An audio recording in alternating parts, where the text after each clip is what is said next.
Le 30 septembre 2025, le sol sous Cebu, dans le centre des Philippines, a commencé à trembler violemment vers 22 heures, heure locale.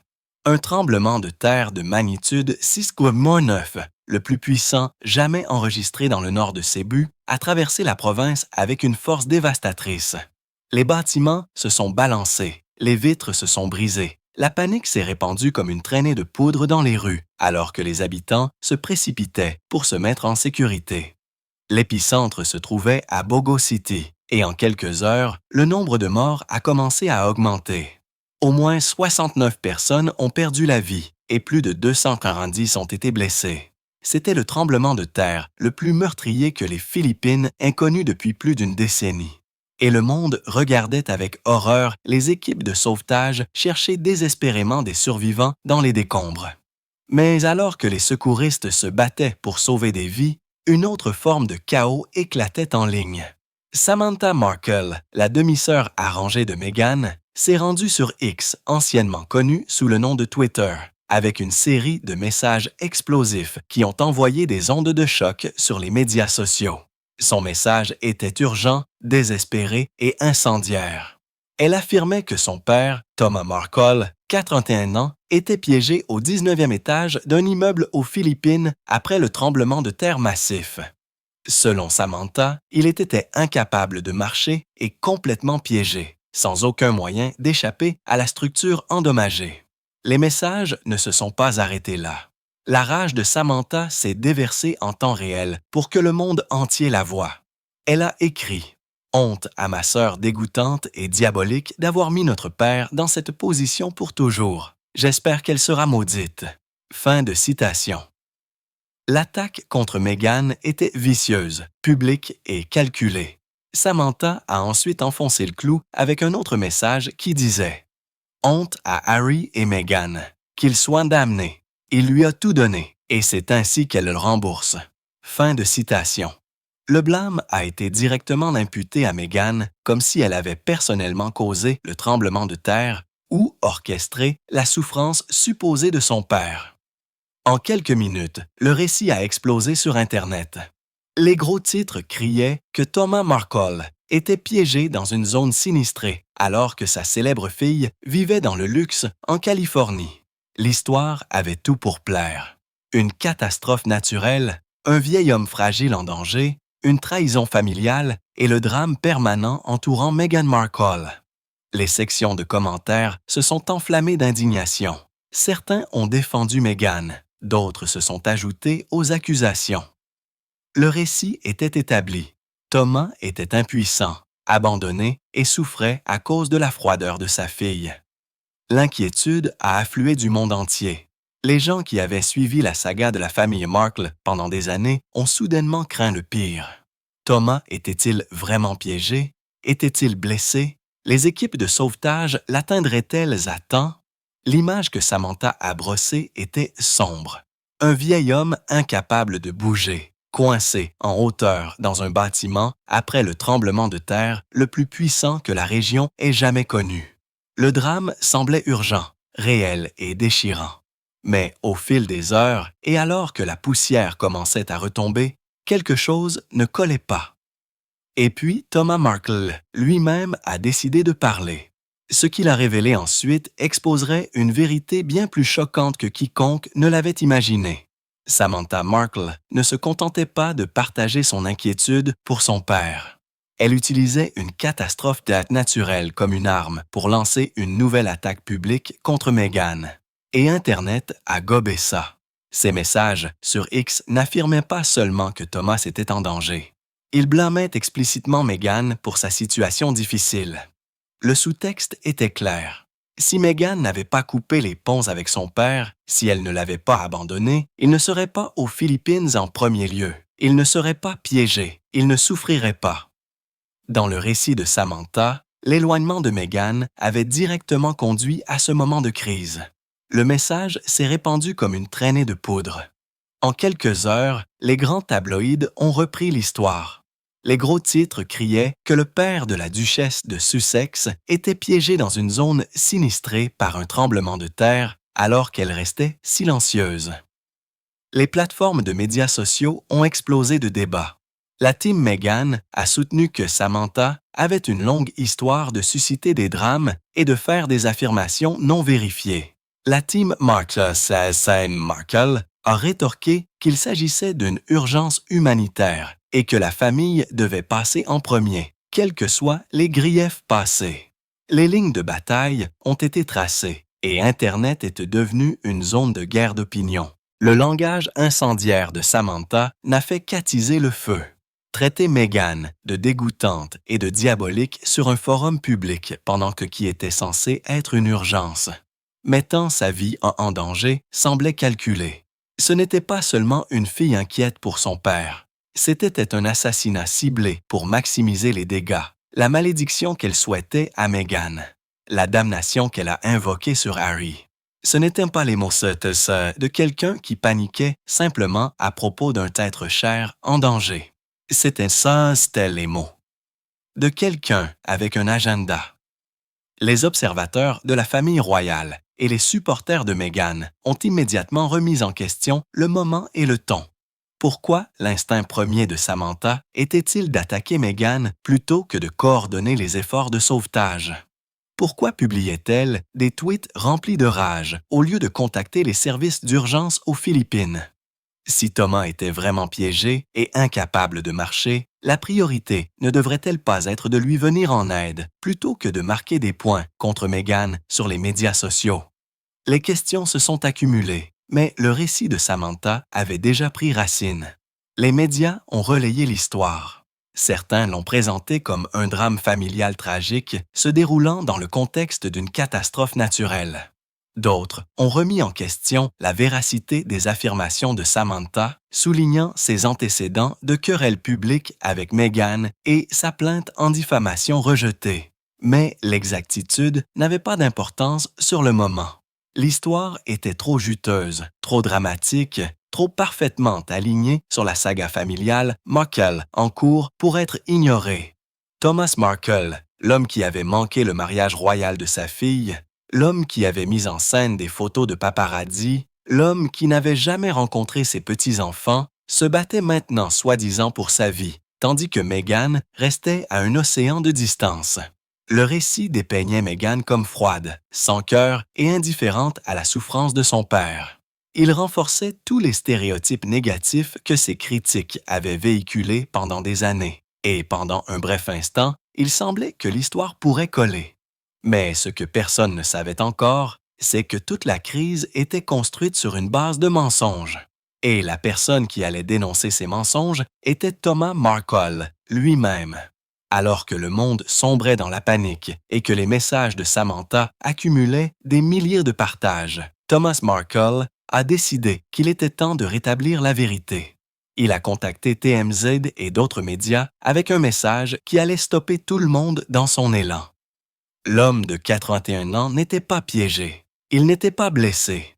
Il ne s'accrochait pas désespérément à la vie au 19e étage d'un immeuble en ruine. En fait, il allait parfaitement bien, assis confortablement dans sa chambre d'hôtel, les pieds en l'air, en train de regarder des films de Charlie Chan à la télévision. Laissez cela s'imprégner un instant. Alors que Samantha brossait le portrait de son père impuissant et incapable de bouger, Thomas était vautré sur son canapé, complètement détendu, en train de regarder des films policiers classiques. Le contraste ne pouvait pas être plus frappant. Il a déclaré aux journalistes « Je suis actuellement assis sur le canapé de ma chambre d'hôtel, les pieds en l'air, en train de regarder des films de Charlie Chan. Je suis très confortable. » Fin de citation. Pas de panique, pas de détresse, pas d'urgence. Mettant sa vie en danger, juste un homme profitant d'une soirée tranquille dans son hôtel. Thomas a confirmé qu'il était en sécurité et en aucun cas piégé ou incapable de marcher. Le tremblement de terre, bien que dévastateur pour beaucoup dans la région, s'était produit à environ 160 km de son emplacement à Cebu. Son hôtel n'avait pas du tout été touché par le tremblement de terre. Le bâtiment n'était pas endommagé. Il n'était coincé à aucun étage. Il n'était pas en danger. Tout ce que Samantha avait affirmé était soit grossièrement exagéré, soit complètement inventé. Et puis vint la bombe qui allait révéler à quel point tout ce drame était fabriqué. Thomas a révélé qu'il n'avait même pas parlé à Samantha, ni avant ses messages, ni pendant la crise supposée. Pas du tout. Il était sincèrement perplexe face à ses affirmations, se demandant où elle avait eu l'idée qu'il était piégé et incapable de marcher. Comment aurait-elle pu connaître son état si elle n'avait pas pris la peine de le contacter? La réponse était simple et accablante. Elle ne savait pas.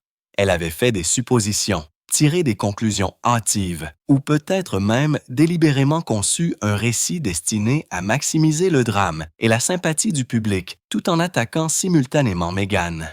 Thomas a publié une déclaration publique pour apaiser les inquiétudes. « Ne vous inquiétez pas pour moi, tout va bien. » Fin de citation. Il a exprimé sa gratitude à tous ceux qui avaient manifesté une réelle inquiétude pour son bien-être. Mais les dégâts causés à la crédibilité de Samantha étaient faits. Elle avait crié au loup pendant une véritable crise humanitaire. Elle avait utilisé une catastrophe naturelle qui avait tué près de 70 personnes comme véhicule pour lancer une nouvelle attaque contre Meghan. Et elle avait fait tout cela sans même vérifier si son père était réellement en danger. La révélation était stupéfiante. Les médias sociaux ont de nouveau explosé, mais cette fois, la colère était dirigée contre Samantha. Les personnes qui avaient cru ses premiers messages se sont senties manipulées et trahies. Les observateurs de la famille royale qui avaient défendu Meghan se sont sentis justifiés, et ceux qui avaient attaqué Meghan sur la base des affirmations de Samantha se sont soudainement retrouvés du mauvais côté de la vérité. Mais la question demeurait, pourquoi Samantha ferait-elle cela? Quel était son objectif final? Et comment cette dernière crise fabriquée affecterait-elle la dynamique familiale Markle déjà brisée? La vérité a frappé comme un deuxième tremblement de terre. Samantha Markle avait fabriqué une urgence entière sans prendre la peine de décrocher le téléphone et d'appeler son père. La femme qui avait publiquement maudit Meghan, qui avait blâmé sa demi-sœur pour avoir mis Thomas dans une situation mettant sa vie en danger, n'avait même pas confirmé si Thomas était réellement en danger. Les implications étaient stupéfiantes. Il ne s'agissait pas d'un cas de mauvaise communication ou de panique innocente. C'était calculé, délibéré et conçu pour infliger un maximum de dommages à la réputation de Meghan pendant une véritable tragédie humanitaire. Des sources proches de la situation ont commencé à spéculer sur les motivations de Samantha. S'agissait-il simplement d'un autre coup d'éclat en quête d'attention dans sa campagne de plusieurs années contre Meghan? Essayait-elle de raviver la sympathie du public pour Thomas et de dépeindre Meghan comme une fille sans cœur qui avait abandonné son père pour qu'il souffre seul dans un pays étranger? Ou y avait-il quelque chose d'encore plus sombre en jeu? Une volonté d'exploiter une catastrophe naturelle qui avait tué des dizaines de personnes juste pour marquer des points dans une querelle familiale. Quelle que soit la motivation, l'exécution était d'un cynisme époustouflant. Des initiés de l'industrie ont chuchoté que ce schéma n'était pas nouveau pour Samantha. Ses antécédents d'attaques publiques contre Meghan remontaient à des années. La plainte en diffamation qu'elle avait déposée contre sa demi-sœur, qui a finalement été rejetée en 2023, les entrevues constantes avec les médias dépeignant Meghan comme ingrate et cruelle, les messages sur les médias sociaux dégoulinant de venin et de ressentiment. Mais cet incident a franchi une nouvelle ligne, utilisé un tremblement de terre mortel comme accessoire dans sa vendetta. En cours, semblait particulièrement grotesque, même selon les normes de Samantha. Ce qui rendait la situation encore plus bizarre, c'était le comportement ultérieur de Samantha. Après que Thomas ait contredit publiquement ses affirmations, elle a publié des mises à jour qui semblaient conçues pour sauver la face. À ce jour, il va bien et prévoit de quitter cet immeuble. Il semble être en sécurité pour l'instant. Fin de citation. Elle a remercié les gens de leur inquiétude, mais a ostensiblement évité d'expliquer comment elle avait si spectaculairement mal interprété les faits. Il n'y a pas eu d'excuse pour la fausse alerte. Pas de reconnaissance qu'elle avait diffusé de la désinformation pendant une crise. Pas de clarification sur la raison pour laquelle elle pensait que son père était piégé alors qu'il ne l'était manifestement pas. Ensuite, dans un geste qui en disait long, Samantha a rendu son compte X privé. La femme qui avait si publiquement attaqué Meghan, qui s'était dépeinte comme une fille inquiète, désespérément préoccupée par son père, a soudainement décidé de se cacher du regard du public. Le timing était révélateur. Une fois la vérité révélée, une fois que les gens ont commencé à remettre en question sa crédibilité et ses motivations, elle s'est retranchée derrière des paramètres de confidentialité. Mais les dégâts étaient déjà faits. Ces messages avaient été capturés, partagés des milliers de fois et immortalisés dans des articles de presse du monde entier. La crise fabriquée a exposé quelque chose de plus profond et de plus troublant dans la dynamique familiale Markle. Il ne s'agissait pas seulement d'une erreur ponctuelle ou d'un moment de panique. Cela faisait partie d'un schéma consistant à instrumentaliser l'attention des médias, à créer un drame là où il n'en existait pas, à saisir toutes les occasions possibles pour attaquer publiquement Meghan. Et le plus choquant, c'est que Thomas lui-même était devenu un dommage collatéral dans la guerre de sa fille contre sa demi-sœur. Son bien-être réel semblait secondaire par rapport au récit que Samantha voulait créer. Pour comprendre pourquoi Thomas Markle se trouvait aux Philippines, nous devons remonter à janvier 2025. C'est à ce moment-là que l'éclairagiste hollywoodien retraité de 81 ans a pris une décision qui a choqué ceux qui avaient suivi son histoire. Il a emballé sa vie à Rosarito, au Mexique, où il vivait depuis une décennie, et a déménagé définitivement à Cebu, aux Philippines. Ce n'était pas des vacances. Ce n'était pas une évasion temporaire. C'était une relocalisation complète, un voyage d'environ 12 000 kilomètres à travers l'océan Pacifique, entrepris avec son fils, Thomas Markle Jr., âgé de 58 ans. Le déménagement a soulevé des sourcils.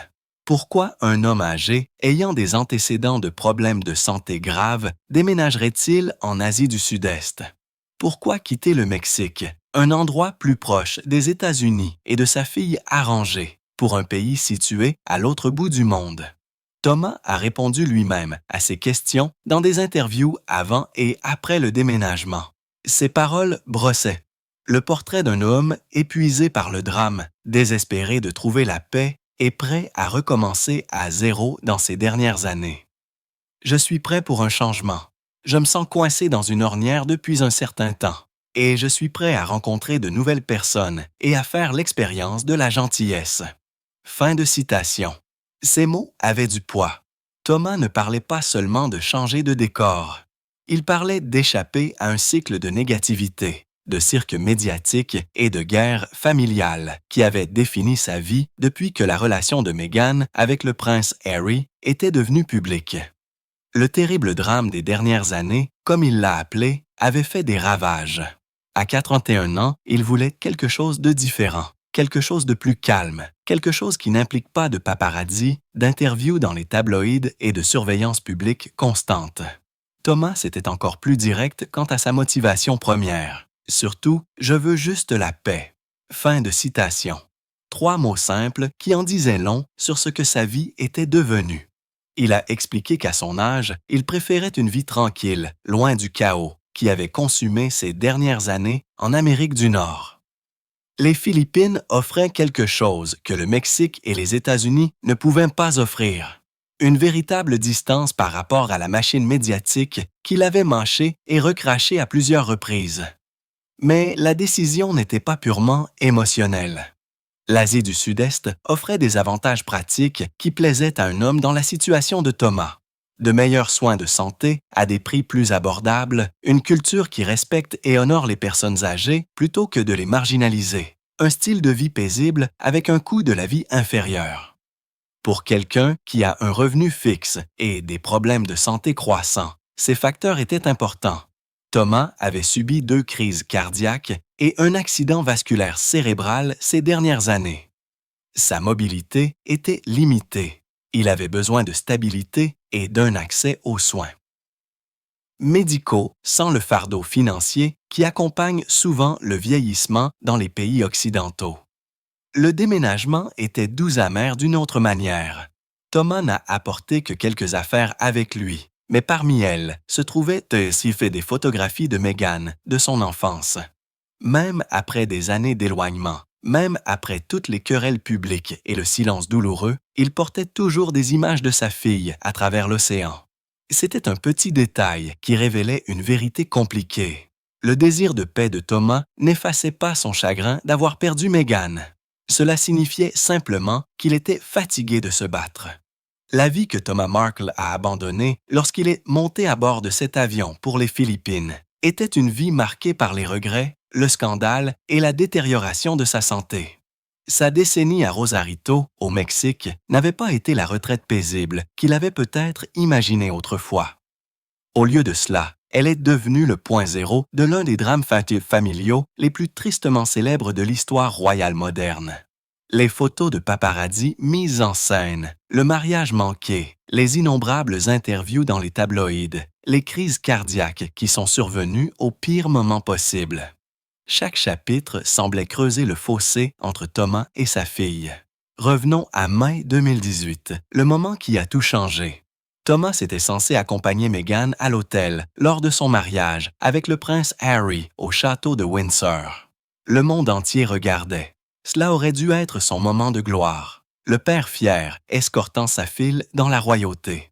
Au lieu de cela, il est devenu le centre d'un scandale qui a éclipsé la cérémonie elle-même. Des rapports ont révélé que Thomas avait collaboré avec des paparazzi pour mettre en scène des photos de lui se préparant pour le mariage, lisant des livres sur la Grande-Bretagne, se faisant prendre les mesures pour un costume, regardant des images de Meghan et Harry sur son ordinateur. Les photos étaient fausses, soigneusement orchestrées contre paiement, et lorsque la vérité a éclaté, l'humiliation a été publique et brutale. Thomas a affirmé qu'il avait mis en scène les photos pour améliorer son image après avoir été constamment photographié ayant l'air débraillé, achetant de la bière et de la malbouffe. Il voulait paraître digne. Au lieu de cela, il a détruit le peu de confiance qui restait entre lui et Meghan. Les conséquences ont été immédiates. Thomas s'est initialement retiré du mariage, puis a changé d'avis, puis a subi ce qu'il a décrit comme une crise cardiaque quelques jours seulement avant la cérémonie. Il a subi une opération cardiaque et était physiquement incapable d'y assister. Ensuite, le prince Charles est intervenu pour accompagner Meghan à l'hôtel à sa place. Thomas a regardé sa fille se marier à la télévision depuis une chambre d'hôpital au Mexique. Ce mariage est devenu le point de rupture. Thomas et Meghan ne se sont plus parlé depuis avant ce jour de mai 2018. Cette année de silence total. Cette année d'éloignement si complet que Thomas n'a jamais rencontré le prince Harry en face à face. Il n'a jamais tenu ses petits-enfants Archie et Lilibet.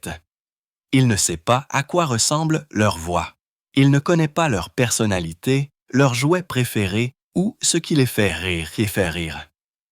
Il existe comme un étranger pour toute une branche de sa famille, séparée non seulement par la distance, mais par une rupture qui semble irréparable. Les années qui ont suivi ont été remplies de plus de controverses. Thomas a accordé de nombreuses interviews à des tabloïds et à des émissions de télévision, partageant souvent des détails privés sur l'enfance de Meghan et critiquant ses décisions. Certains le considéraient comme un père au cœur brisé, essayant d'atteindre sa fille par les seuls moyens disponibles. D'autres le considéraient comme quelqu'un qui profitait de son lien avec la royauté. La vérité se situait probablement quelque part entre les deux. Un mélange compliqué de sentiments blessés, de mauvais jugements et de manipulations médiatiques de toutes parts. Sa santé a continué de décliner. 2 crises cardiaques, un accident vasculaire cérébral. En mai 2025, il a été photographié à Cebu utilisant une canne dans une chaleur brutale, 33 degrés Celsius, avec 90% d'humidité. Son corps était défaillant. Sa famille était fracturée au-delà de toute reconnaissance. Et le cirque médiatique ne s'est jamais arrêté. Il a donc fait un choix. Il échangerait la proximité contre la paix. Il traverserait un océan pour trouver ce que le Mexique ne pourrait jamais lui donner. La distance par rapport à l'épave de sa propre fabrication. 7 ans. C'est la durée du silence entre Thomas Markle et sa fille Meghan. 7 ans sans un appel téléphonique, un SMS, une lettre ou toute forme de communication directe. 7 ans pendant lesquels Meghan a épousé un prince, a quitté la famille royale, a déménagé en Californie, a eu 2 enfants, a bâti un empire médiatique et a entièrement reconstruit sa vie. Et à travers tout cela, Thomas est resté un fantôme de son passé, présent uniquement dans les gros titres des tabloïds et les controverses familiales qui éclataient avec une régularité douloureuse. L'éloignement n'a pas seulement séparé le père et la fille, cela a créé tout un univers parallèle de relations qui n'existeront jamais. Thomas n'a jamais serré la main du prince Harry, l'homme qui a épousé sa fille. Il n'a jamais entendu Harry l'appeler papa ou monsieur ou quoi que ce soit d'autre. Ce sont des étrangers liés uniquement par leur lien avec Meghan. Quand Harry parle de famille, Thomas ne fait pas partie de cette conversation. Quand Harry défend Meghan contre des attaques, il la défend souvent contre les propres mots de Thomas donnés librement aux médias. Ensuite, il y a les petits-enfants. Archie, Harrison, Mountbatten Windsor est né en mai 2019, presque exactement 1 an après le mariage que Thomas a manqué. Il a maintenant 6 ans. Lilibet Diana. Mountbatten Windsor est née en juin 2021. Elle a 4 ans. Thomas n'a jamais rencontré aucun d'eux. Il ne les a jamais tenus dans ses bras quand ils étaient bébés, ne les a jamais vus faire leurs premiers pas, ne les a jamais entendus l'appeler grand-père. Il ne sait pas si Archie a ses yeux ou si Lilibet a le sourire de Meghan. Il n'existe pour eux que comme un nom, s'ils connaissent pas même son nom. La douleur de cette réalité doit être écrasante. Thomas a transporté des photographies de Meghan à travers l'océan Pacifique, mais il n'a aucune photographie de ses petits-enfants, à l'exception des quelques images publiques diffusées par Harry et Meghan. Il ne peut pas encadrer de photos de réunions de famille parce qu'il n'a jamais été invité à l'une d'elles. Il ne peut pas raconter d'histoires sur leur personnalité parce qu'il ne les connaît pas. Le rôle de grand-père qu'il aurait pu imaginer pour lui-même. Lire des histoires au coucher, leur enseigner la photographie et l'éclairage, partager des souvenirs de l'enfance de leur mère. Rien de tout cela n'arrivera jamais. La rupture familiale plus large s'étend au-delà de Thomas et Meghan. Samantha Markle, la fille de Thomas issue de son premier mariage, a intenté une action en diffamation contre Meghan, qui a traîné devant les tribunaux avant d'être rejetée en 2023. La poursuite affirmait que Meghan avait fait des déclarations fausses et malveillantes sur Samantha et leur famille dans la fameuse interview d'Oprah Winfrey. Le juge n'était pas d'accord, jugeant que les déclarations de Meghan étaient soit substantiellement vraies, soit une opinion protégée. Mais la poursuite a ajouté une autre couche de guerre juridique à une dynamique familiale déjà toxique. Thomas Markle Jr., qui a déménagé aux Philippines avec son père, a sa propre histoire compliquée avec Meghan. Les demi-frères et sœurs ne sont pas proches.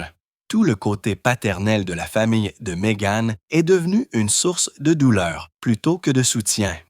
Alors que la mère de Meghan, Doria Ragland, reste une présence constante dans sa vie et dans celle de ses enfants, le côté Markle de l'arbre généalogique est flétri et brisé. Et avec chaque année qui passe, avec chaque controverse fabriquée et chaque attaque publique, les chances de réconciliation diminuent. Les blessures se font plus profondes. Le silence devient plus permanent. Imaginez-vous vous réveiller avec des gros titres criant que votre père est piégé et mourant dans une zone sinistrée par un tremblement de terre. Imaginez la panique momentanée, le flot d'émotions contradictoires, la mémoire musculaire de l'inquiétude pour quelqu'un à qui vous n'avez pas parlé depuis 7 ans. Imaginez ensuite découvrir que toute l'histoire a été fabriquée par votre demi-sœur, utilisée comme une autre attaque publique contre vous pendant une véritable crise humanitaire qui a tué des dizaines de personnes. C'est la réalité à laquelle Meghan Markle a été confrontée le 30 septembre 2025. Pour Meghan, cet incident n'était pas simplement un autre drame de tabloïd. C'était un nouveau rappel que sa famille arrangée exploitera toutes les occasions, y compris les catastrophes naturelles, pour maintenir son nom dans la controverse. Des sources proches des Sussex suggèrent que Meghan et Harry sont épuisés par le barrage constant de crise fabriqué du côté Markle de la famille. Chaque fois qu'ils construisent quelque chose de positif, chaque fois qu'ils se concentrent sur leur travail de bienfaisance, leurs enfants ou leurs projets créatifs, une autre explosion vient de Thomas, Samantha ou d'autres proches désireux d'avoir leur moment de gloire. Le moment choisi pour les messages de Samantha a rendu l'attaque particulièrement cruelle. Meghan a passé des années à se défendre contre les accusations d'être froide, calculatrice et sans cœur envers sa famille. Ses critiques la dépeignent comme quelqu'un qui a impitoyablement coupé les ponts avec son père après avoir gravi les échelons sociaux jusqu'à la royauté. Peu importe les photos de paparazzi mises en scène. Peu importe les interviews constantes avec les médias que Thomas a données révélant des détails privés de la famille. Peu importe le manque de limites ou de respect pour les demandes de confidentialité de Meghan. Le récit qui colle est celui où Meghan a abandonné son père âgé et les messages de Samantha sur le tremblement de terre se sont directement inscrits dans cette histoire. Des initiés du palais chuchotent que Harry est devenu de plus en plus protecteur envers Meghan en ce qui concerne les attaques publiques de sa famille. Il a vu sa propre mère, la princesse Diana, être détruite par les récits médiatiques et le dysfonctionnement familial. Il est déterminé à ne pas laisser l'histoire se répéter avec sa femme. Mais que peuvent-ils réellement faire? Chaque réponse donne plus d'oxygène à l'histoire. Chaque déclaration est déformée et analysée. Le silence est interprété comme de la culpabilité ou de l'indifférence. Se défendre donne à Meghan l'air sur la défensive. C'est une situation sans issue, soigneusement conçue par des personnes qui savent exactement sur quel bouton appuyer. Le bilan émotionnel doit être stupéfiant. Meghan est maintenant une mère, élevant Archie et Lilibet dans un environnement qu'elle et Harry ont travaillé dur pour rendre stable et aimant. Elle se construit une vie axée sur un travail significatif, que ce soit par le biais de leur fondation Archewell ou de leurs entreprises médiatiques. Elle a essayé d'aller de l'avant pour laisser la toxicité derrière elle, mais sa famille paternelle ne la laissera pas faire. Il continue de la ramener dans des spectacles publics, la forçant à revivre l'éloignement, rappelant au monde que sa situation familiale est désordonnée et douloureuse. Des rapports suggèrent que Meghan est devenue philosophique à propos de la situation. Elle ne peut pas contrôler ce que Samantha publie sur les médias sociaux. Elle ne peut pas empêcher Thomas de donner des interviews ou de déménager aux Philippines. Elle ne peut que contrôler ses propres actions et protéger sa famille immédiate du chaos. Mais cette acceptation philosophique n'efface pas la douleur. Cela ne rend pas les choses plus faciles lorsque le monde regarde sa famille instrumentaliser la tragédie contre elle. Et cela ne répond pas à la question qui doit la hanter. Cela finira-t-il un jour?